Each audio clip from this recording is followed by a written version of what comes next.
Hashtag breaking the silence, Sarah's story. My husband threw me out onto the street in nothing but a towel and had me deported by immigration.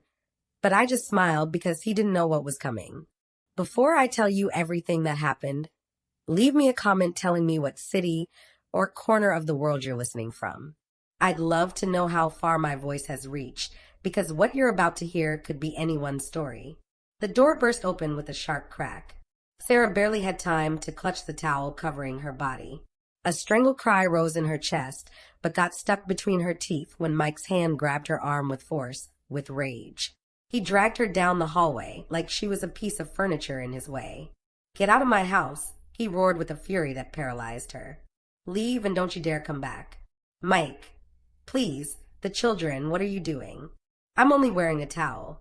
"You're crazy," Sarah screamed, fighting to maintain the dignity that was slipping through her fingers like the wet fabric that barely covered her.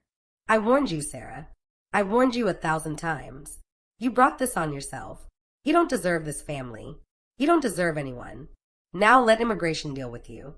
He pushed her outside. The door slammed shut with a metallic crash that sounded louder than any scream. Sarah stumbled backward, her bare feet hitting the cold gravel of the front yard, and stood there shivering. It was nighttime, the street empty, only the wind and the distant sound of an approaching engine. Then she saw the lights. 2 white headlights, a dark car that stopped in front of the house. The doors opened. 2 men got out. One carried a folder. The other had a badge hanging around his neck. "Sarah Martinez?" one asked without lowering his voice. "We have an order to take you in. Please don't resist." Sarah felt the world turn liquid. She was paralyzed, wet, half naked, her eyes filled with shame so overwhelming it hurt like a knife in her chest. And just when her voice wanted to emerge, when she wanted to ask what was happening, why, how, the car started again with her inside. But what Mike didn't know was that everything was about to change. Hashtag the beginning. Sarah was 28 years old, had 2 young children, and a life that seemed simple from the outside. Always smiling, always helpful, loving mother, devoted wife.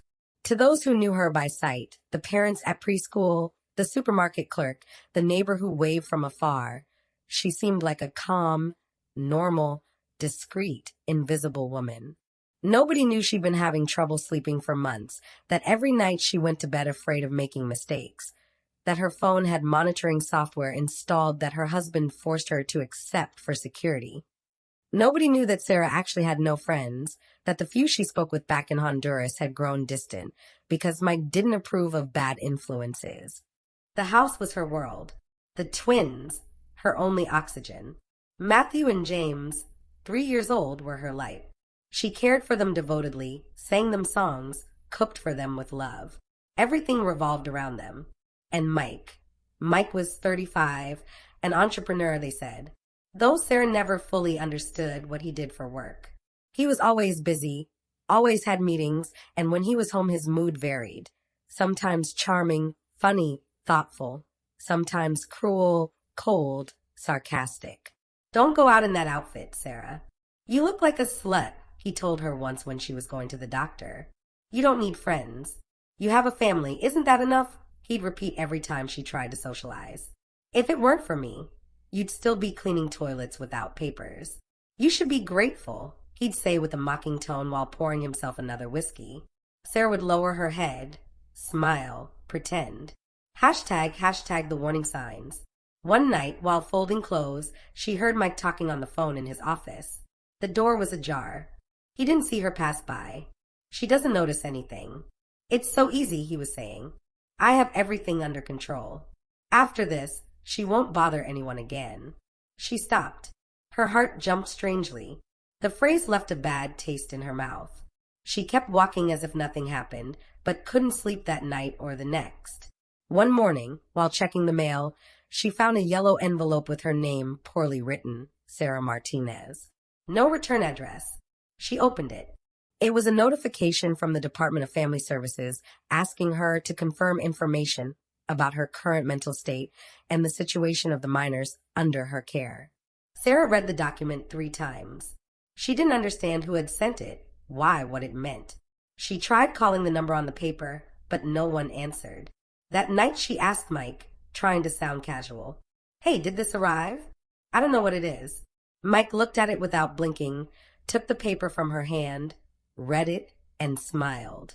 "It's nothing important. It's a system error. You know how these offices are. But it's about me and the children." I said it's nothing. "Sarah, why do you always make a drama? Just do what you have to do and let me handle the rest." His shout froze her. The twins were in the kitchen. One started crying. The other hid under the table. Sarah swallowed. She said no more. Hashtag the trap tightens. That night Mike didn't sleep in the bed. He locked himself in the office, and Sarah felt something invisible growing between them. Something dark, a shadow she could no longer ignore. The next day, while Sarah was bathing the children, she noticed the hallway camera blinking. It was new. She hadn't seen it before. She went upstairs to check the bedroom. In the corner of the ceiling was a tiny red dot. Another eye. "Mike, did you install that?" she asked later, feigning curiosity. "Yes, for security. Don't you want to be safe? Or do you have something to hide?" The way he said it left her frozen, and she knew, without anyone telling her, that she was being watched. One Thursday, when she couldn't take it anymore, she decided to seek help.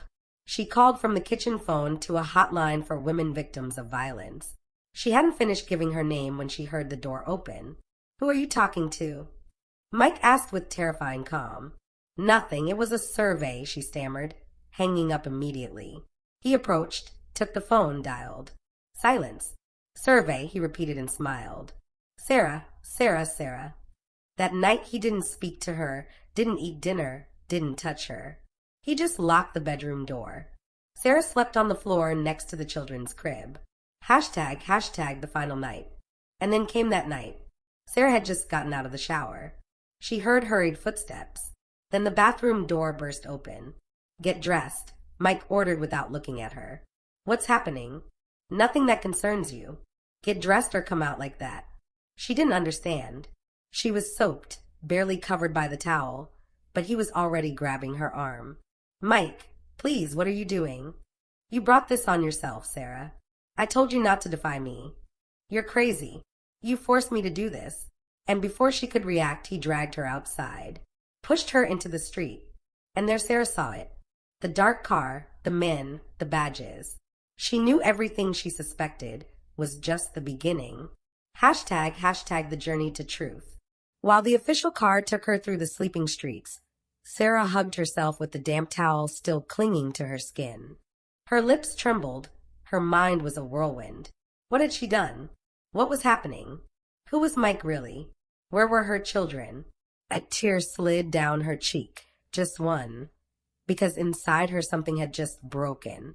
And from that break was born, for the first time, a spark, a seed of anger, of courage, of truth. Although she still didn't know it, Sarah was about to begin the most important fight of her life. Hashtag memory lane. As the car moved toward an uncertain destination, Sarah closed her eyes. If she couldn't escape with her body, at least she'd escape with her memory. She remembered when it all began. She was barely 21 when she crossed the border. She did it alone. Her mother, sick with lung disease, stayed in Honduras, clinging to a bed and her daughter's promises. Sarah swore she'd return for her, that she'd work, save, and one day they'd be together again. But life in the United States wasn't like in the movies. From day one, everything was uphill. For 7 years, she cleaned houses from 5 a.m. until her nails split. Most of her employers didn't know her name. They called her the girl or the lady. She learned English watching TV at night, exhausted, eating rice with eggs and crying silently. Sometimes, when a tear escaped, she remembered her mother's voice telling her she was brave, that the women in their family never gave up, that dignity wasn't in what you had, but in what you could endure without losing yourself. Sarah clung to those words every time they paid her less than agreed. Every time someone looked at her with contempt for her accent. Every time she felt invisible. Hashtag meeting Mike. And then she met Mike. She was cleaning the reception of an office when she saw him for the first time. He smiled at her, said something in English she didn't understand, laughed, offered her coffee. She said no, felt uncomfortable. She wasn't used to someone looking at her like that, as if they really saw her. The next day he appeared again, this time with a bag of bread and 2 coffees. He insisted. She accepted with distrust. They sat on the back stairs of the building. Mike spoke slowly. Sarah tried to respond with the little English she knew. He didn't mock her. He taught her. She laughed. She liked his patience, his accent, his way of looking at her. For weeks, Mike appeared every day with something. A book, a flower, a smile. He was the first person to treat her as more than a servant. He conquered her with simple gestures, taught her to use GPS, helped her open a bank account, took her to her first restaurant. Sarah felt important, valid, visible. When he proposed dating, she hesitated. She confessed she had no papers, that her situation was complicated. Mike shrugged. That doesn't matter to me. I can help you. Everything will be fine, he said, taking her hands. It was the first time someone promised her a future. Hashtag the honeymoon phase. They moved in together 3 months later. Mike offered to marry her and petition for her residency. Sarah accepted. She loved him, admired him. She thought life was finally rewarding her for everything she'd suffered. She cried with emotion on their wedding day, even though it was just at the county office. She wore a dress she bought on sale, and a bouquet of flowers she arranged herself. Mike looked happy. At least she thought so. He said there was no need to invite anyone, that their love was what mattered. Sarah, with few contacts in the country, agreed. The first month of marriage was perfect. They cooked together, went to the park. He helped with the papers, showed her forms, and told her everything would soon be resolved. Sarah felt her life finally had order, that her story so full of pain was beginning to heal. But what she didn't know was that this idyllic beginning was just the hook. Hashtag the control begins. Little by little, Mike began to change. First it was her clothes. He asked her not to wear tight blouses. Then it was her outings. He didn't like her being on the street without him. Then her phone. He asked to review her conversations. Said it was for security. Sarah began to feel uncomfortable, but downplayed it. She thought he was jealous because he loved her. She thought it was normal because she'd never had a formal relationship before, because no one taught her to identify control disguised as care. Days became predictable. Sarah cooked, cleaned, and waited for Mike to return from work. He'd arrive with a furrowed brow, complained about everything, the food, the house, her silence. If Sarah tried to tell him something about her day, he ignored her. If she laughed at a movie, he turned off the TV. When she started looking for work as a nanny, he exploded. You don't need to work. Why? To talk to other men, he yelled one night. Stay home. I'll take care of everything. And Sarah obeyed because she still trusted, because she thought it was all part of the process, because she was pregnant. Hashtag the children arrive. When she announced the news, Mike went silent, then smiled and caressed her belly. That night they slept embraced, but the following days brought new rules. She shouldn't eat anything without asking him. She shouldn't go out alone. She shouldn't exert herself. He forbade her from using her cell phone more than 2 hours a day. He said it was for the baby, that he wanted the best for them. Now we're a family, he whispered. And I'm the one who protects this family. Sarah had a complicated pregnancy, constant nausea, extreme fatigue. Mike didn't accompany her to all appointments. Sometimes he said he had work. Other times he didn't even respond. When the twins were born, she cried with emotion. He held one in his arms and said they'd be the strongest children in the world. That same night, Sarah woke up and found him staring at the babies with a cold expression. When she asked if he was okay, he said, "Nothing, just thinking, they're so fragile, aren't they?" And he went back to bed without further explanation. Hashtag the abuse escalates. Weeks passed.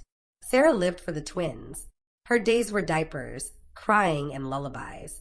Mike showed himself increasingly distant.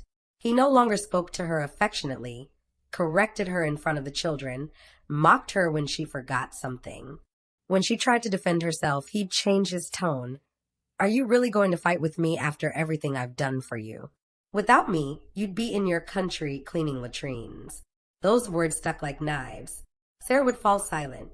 She learned to measure every movement, to silence her opinions, to fake smiles, to live in fear.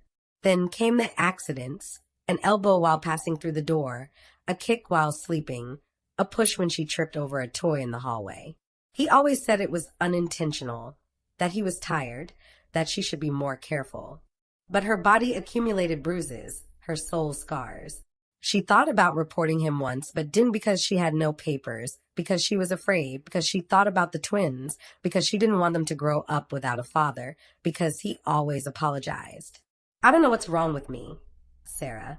You drive me crazy, but I don't want to hurt you. I just need you to understand me. And she understood because she wanted to believe him, because she still loved him, because she had hope, because she didn't know another life, and because every time she thought about leaving, she remembered she had nowhere to go. Hashtag the final trap. Mike began talking about correcting her behavior. He told her she was too emotional, that she wasn't a good mother, that she needed to learn to obey. And if she cried, he told her she was unbalanced. You're a burden, but still, you're here because I allow it. Sarah started writing in a notebook. It was her only outlet. There she noted what she felt, what she couldn't say, what was tearing her apart. One day Mike found it, read it without saying a word, then tore it to pieces in front of her. He didn't shout, didn't hit, just looked her in the eyes and said, "Never forget that you belong to me." That night, Sarah couldn't sleep. She stayed looking at her children. One had the same nose as her. The other had Mike's eyes. She wondered what future awaited them, and for the first time felt something inside her break. It wasn't fear, it was a premonition, a silent certainty that her story wouldn't have a happy ending if she didn't do something. But she didn't do it. Not yet. Because she didn't have strength, because she was still trapped between love and terror, because she thought someday he'd change. Until the letter arrived. The one that said they were evaluating her mental state. The one that arrived with her name misspelled. The one that hid the first clue of Mike's true plan. That letter was the first echo of the betrayal she hadn't seen coming. Hashtag the detention center. The metal door closed behind her with a dry crash that echoed in her chest like a sentence. The air in the detention center was dense, loaded with the smell of cheap disinfectant, stagnant humidity, and resignation.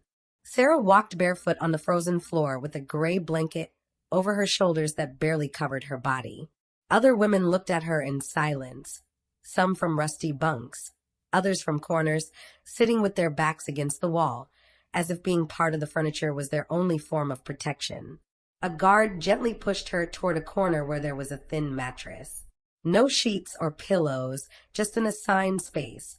A number, one more body among dozens of women who no longer knew what day it was. Sarah sat with her arms around her knees. The cold penetrated to her bones, but it wasn't the climate that made her tremble. It was the confusion, the emptiness. The faces of her children screaming "Mommy" still echoed in her ears. Hashtag enter the lawyer. The sound of footsteps approached. Sarah didn't lift her gaze, but a female voice, soft and firm, broke the silence. "Are you Sarah Martinez?" She barely nodded. "I'm Lisa. I work with an organization that offers legal assistance to women detained on immigration issues. I come every week to speak with those who have no representation. May I sit down?" Sarah looked up.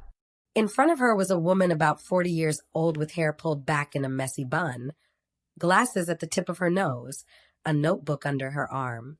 She wore a jacket that clearly didn't belong to this place. Her voice had that tone of people who have seen too much, but still haven't resigned themselves. "I don't know what I'm doing here," Sarah whispered. "Were you detained at your home?" "Yes, they came with an order. They said it was from immigration." "I don't understand." Lisa took out a small notebook and began to write. "Were you in the process of getting residency?" "My husband was a citizen. He promised to help me. We were going to start the petition, but he always said we had to wait." "Where is your husband now?" Sarah lowered her head. It hurt to say it. "He turned me in. He threw me out on the street in a towel in front of the children. He called immigration. He said it was for my own good." Lisa was silent for a few seconds. Then she sighed. "That's not for your own good. That's violence. Hashtag the truth revealed. He didn't hit me much. He just controlled me. He took away my phone, didn't let me go out.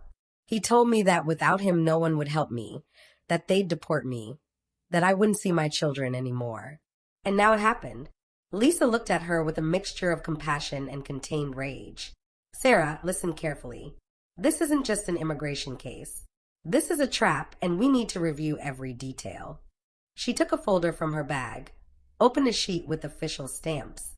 I was able to access the report used to issue your detention. There's a letter signed by your husband. It says you're a threat to your children, that you have emotional imbalances, that you've put them at risk. Sarah felt her head spinning. What? What are you saying? The letter comes with a sworn statement.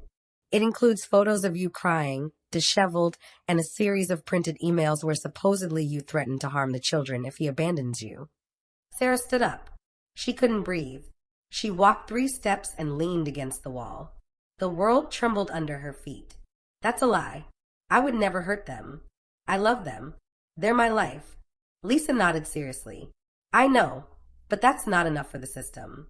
We need to prove that all of this was manipulated, that the photos were taken out of context, that the emails aren't yours. Do you have any proof? Your messages? Someone who can speak for you. Sarah closed her eyes. She remembered the notebook she had hidden, the sheets inside the microwave, those she had written as an outlet, not as evidence. But maybe they could be her salvation. I wrote things for months, but they're at home hidden in an old microwave in the garage. Lisa wrote it down. I'll look for it. I'll seek an order to search, but first I need you to tell me everything. From the beginning, without omitting anything. ## a pattern emerges. Sarah breathed deeply. For the first time, she felt someone wanted to listen to her. Really? And then she spoke for hours. She told her how she met him, how he won her over, how he transformed. She narrated the cameras, the confinement in the bathroom, the threats. She spoke until she ran out of voice, and when she finished, she felt like she had vomited years of anguish in a single story. Lisa listened without interrupting. Only at the end did she close her notebook and say, Sarah, this isn't just abuse. This is a strategy. Mike planned everything. He isolated you, controlled you, and now wants to get rid of you to keep the children. He's done it before with other women. You're not the first. Sarah opened her eyes in amazement. How do you know? Lisa stood up and took a sheet from the inner pocket of her coat. It was a photocopy of a judicial document. Another case, another name. Emily Torres, a citizen. She was also married to Mike 6 years ago. She also reported him, also lost custody of her daughter, and now no one knows where she is. Sarah sat paralyzed. And nobody does anything? Lisa took her hand. Now yes, I do. ## building the case. The days in the detention center were slow torture. The lights never completely turned off. The food was scarce and tasteless. Conversations between inmates were reduced to laments, pleas, and prayers in low voices. Some cried at night, others screamed. Some isolated themselves so much they seemed to have lost track of time. Sarah clung to Lisa's visits. Every time she saw her arrive, she felt she still had a piece of future. Lisa brought her news, documents, progress. She had gained access to medical records that showed Sarah's injuries, documented at the hospital when Mike said she had tripped over toys. She had located Teresa, the neighbor, who was willing to testify that she had heard screams, that she had seen the bruises. And most importantly, she had found the writings in the microwave. They're clear, Sarah. Dates, emotions, specific moments. This isn't just a simple notebook, it's invaluable emotional testimony. Sarah looked at her like she was her last salvation. Will I be able to get my children back? Lisa took a moment. She wouldn't lie to her. We don't know yet, but I can tell you something. Mike no longer controls the board. Now we're playing too. That day, Sarah slept without crying. ## the visa. One morning, Sarah was called to the interview room. An officer explained that her case was being evaluated for a special visa for victims of violence, that her records were under review, that thanks to a lawyer's intervention, her case had new possibilities. Sarah returned to her bunk walking more firmly, with her head high. Some women observed her with respect. Others asked if they could speak with Lisa. For the first time, Sarah didn't feel invisible. She felt her voice, small and wounded, was beginning to resonate in a system that had silenced her for years. The night before the immigration hearing, Sarah dreamed of her children. She dreamed they ran toward her in an open field, that they hugged her, that they told her, "Mommy, you're here now." When she woke up, she knew that dream wasn't an illusion, it was a goal.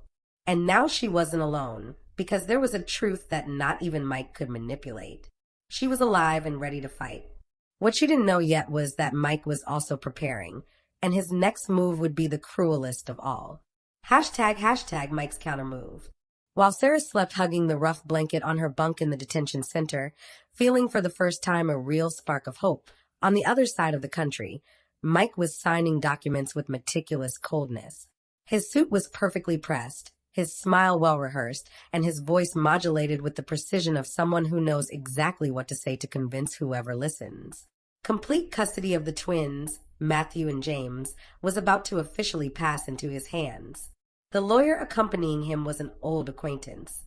He had worked with him before on a similar case. The same story, just with new names. The same strategy. "My ex-wife is in a detention center for national security reasons," Mike explained to the judge without blinking.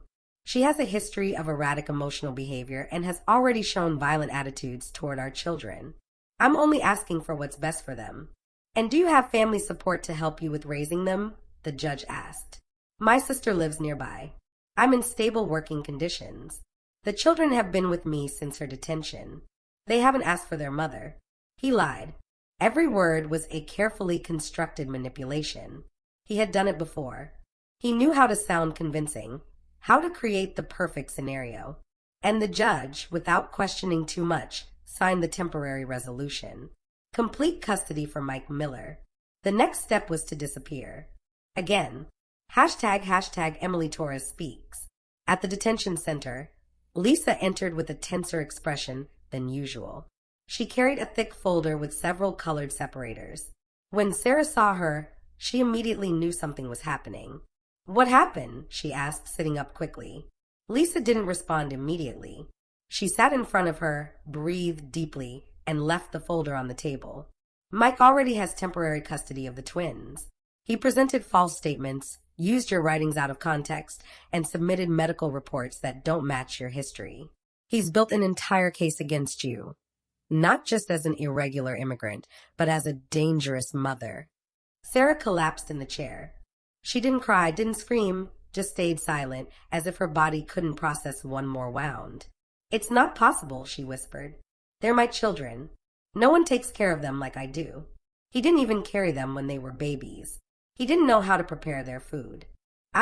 Lisa put a hand on hers. "I know, but we have to prove it. And you're not alone." She opened the folder, showed a sheet with an underlined name. Emily Torres. She was also Mike's wife, an American citizen.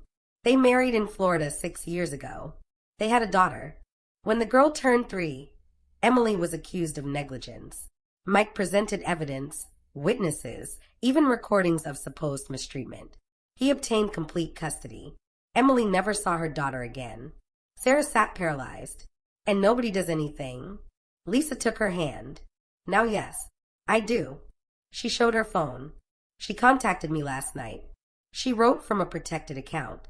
She wants to talk to you." Hashtag the call. The call was coordinated with special permission. Emily couldn't show her face, but agreed to a video call without camera. Her voice was soft, but broken, as if each word dragged her from a well she still hadn't completely emerged from. "Sarah, I don't know where to start," she said.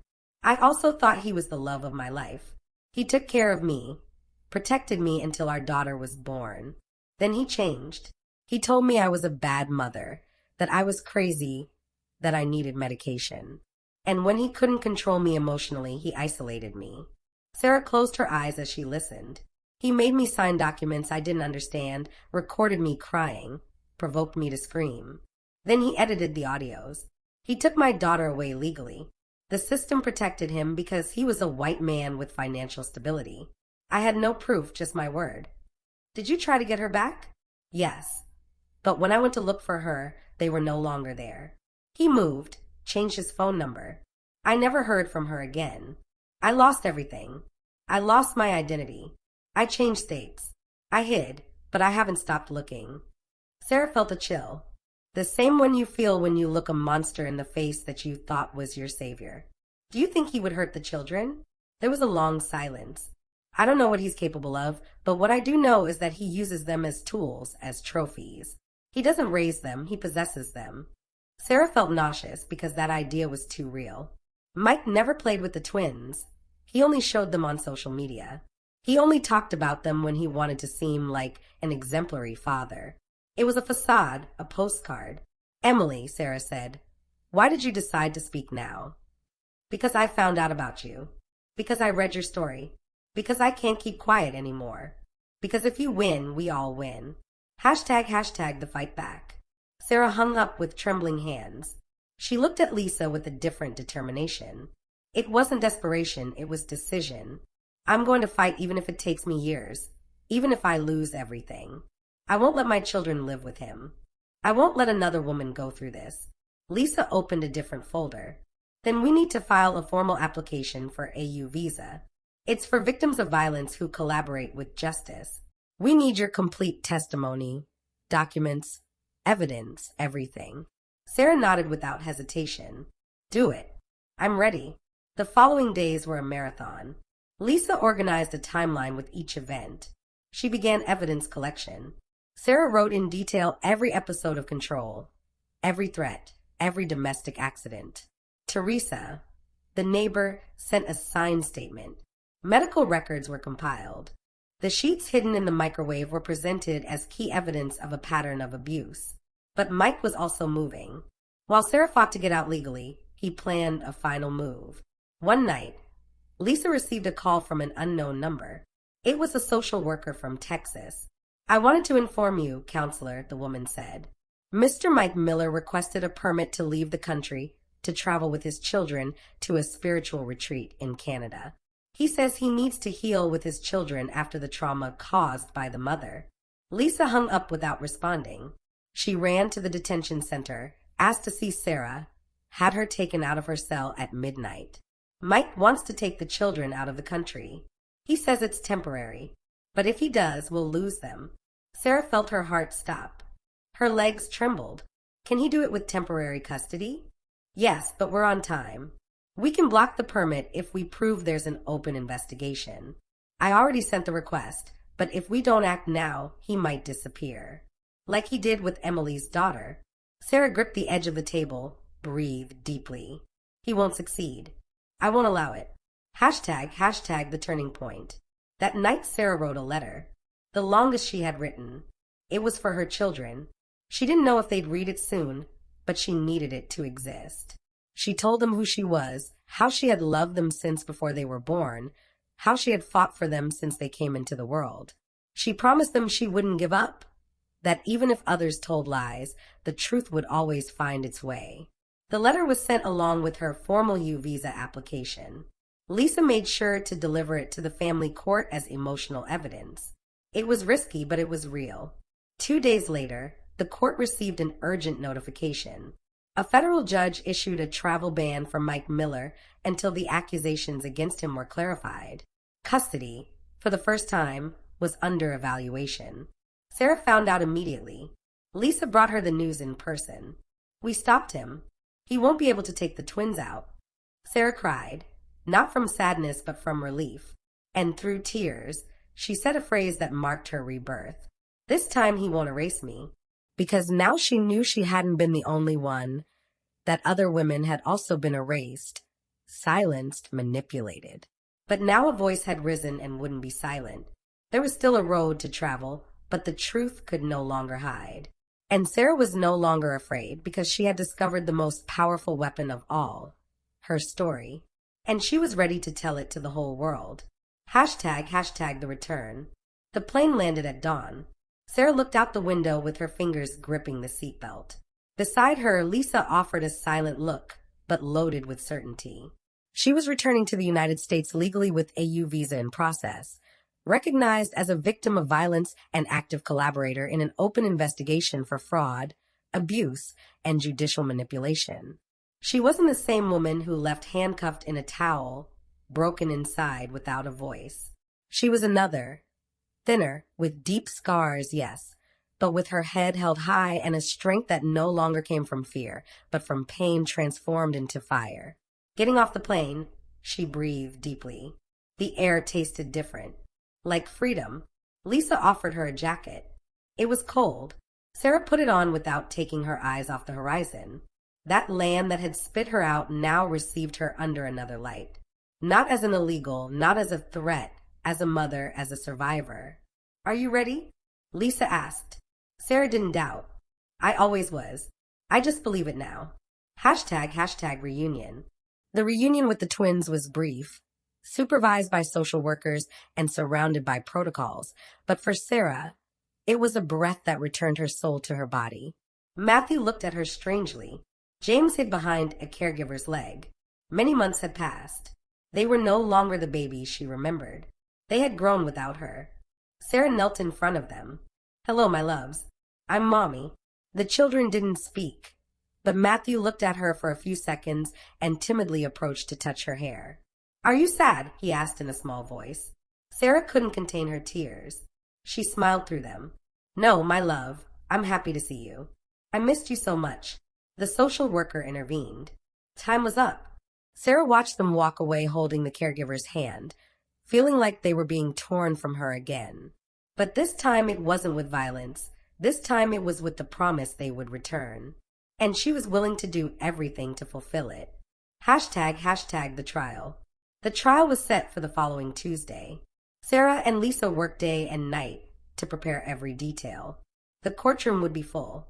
It would be a public hearing with interested media, cameras in the hallways, and several representatives from human rights organizations. Mike, for his part, continued acting with the same confidence as always.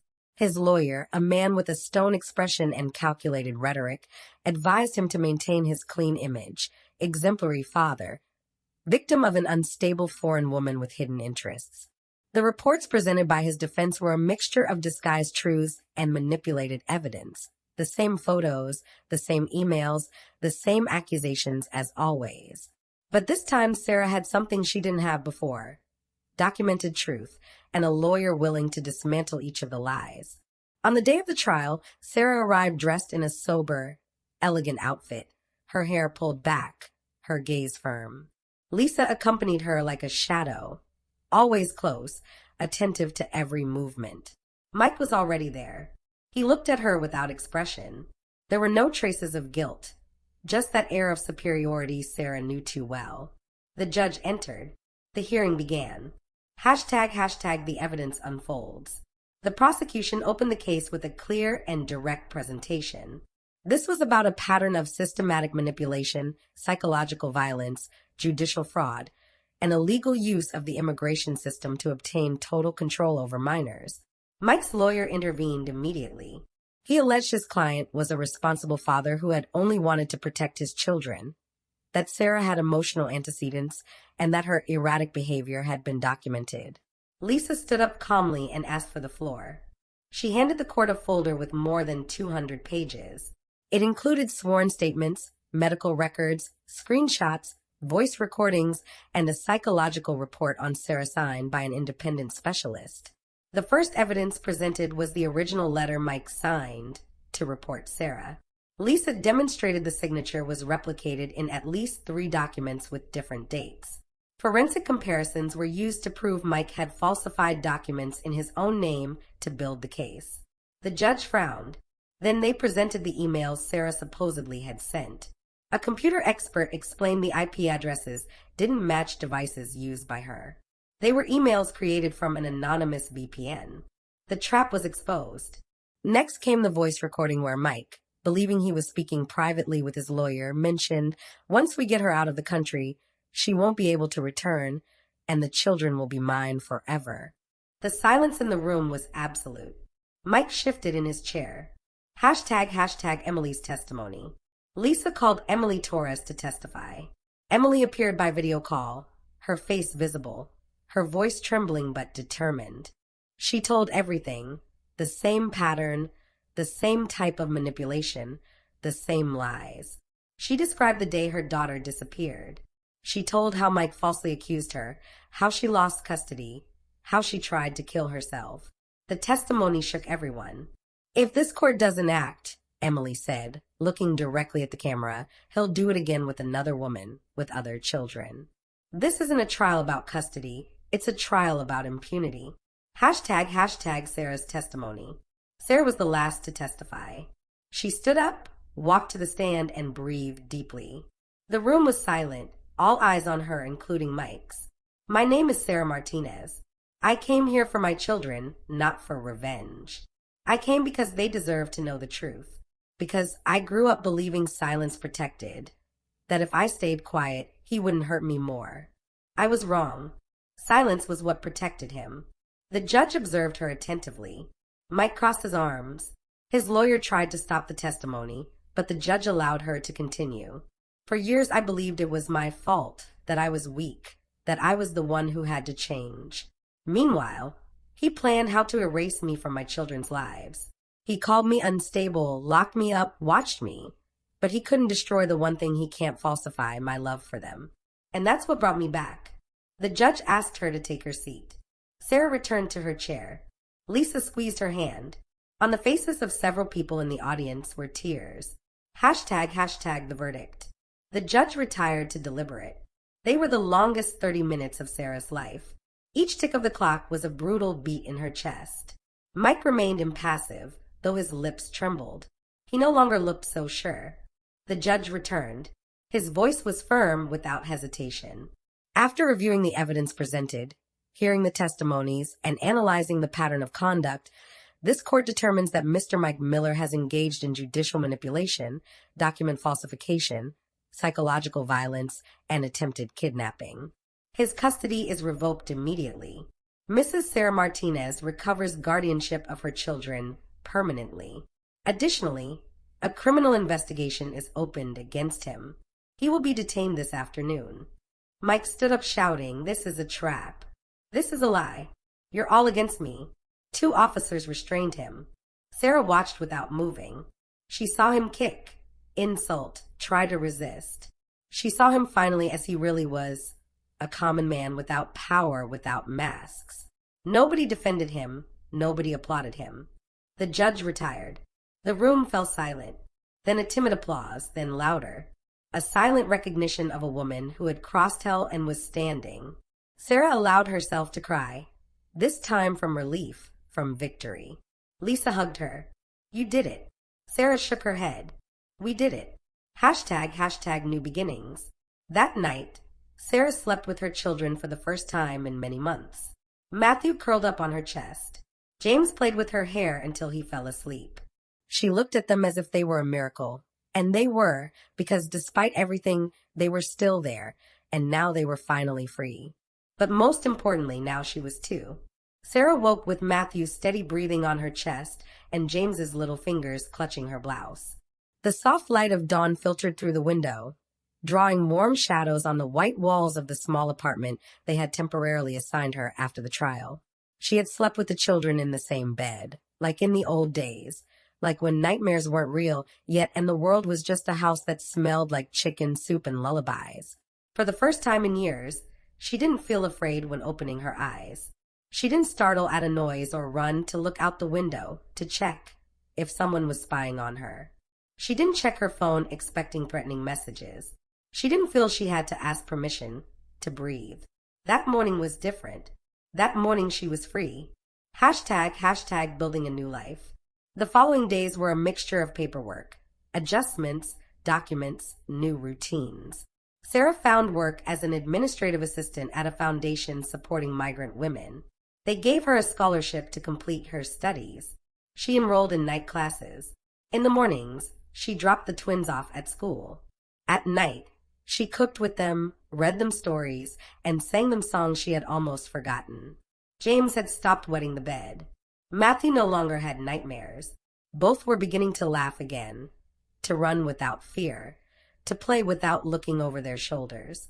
They were recovering the childhood that had been stolen from them. Little by little, day by day, Sarah spoke with them with new honesty. She didn't lie. She didn't fill them with hatred against their father, but she didn't disguise what had happened either. People who hurt others can also seem good, but that doesn't make them right. And when someone hurts you, even if it's your dad, even if he says he loves you, you can say no. The twins listened. They didn't understand everything, but they felt. And in their eyes was trust, one that only comes when you know you're with someone who will never lie to you. Hashtag finding her voice. 3 months after the trial, Sarah was invited to give her first public testimony at a conference on gender violence and migration. At first, she hesitated. Her legs trembled just thinking about it. But Lisa encouraged her.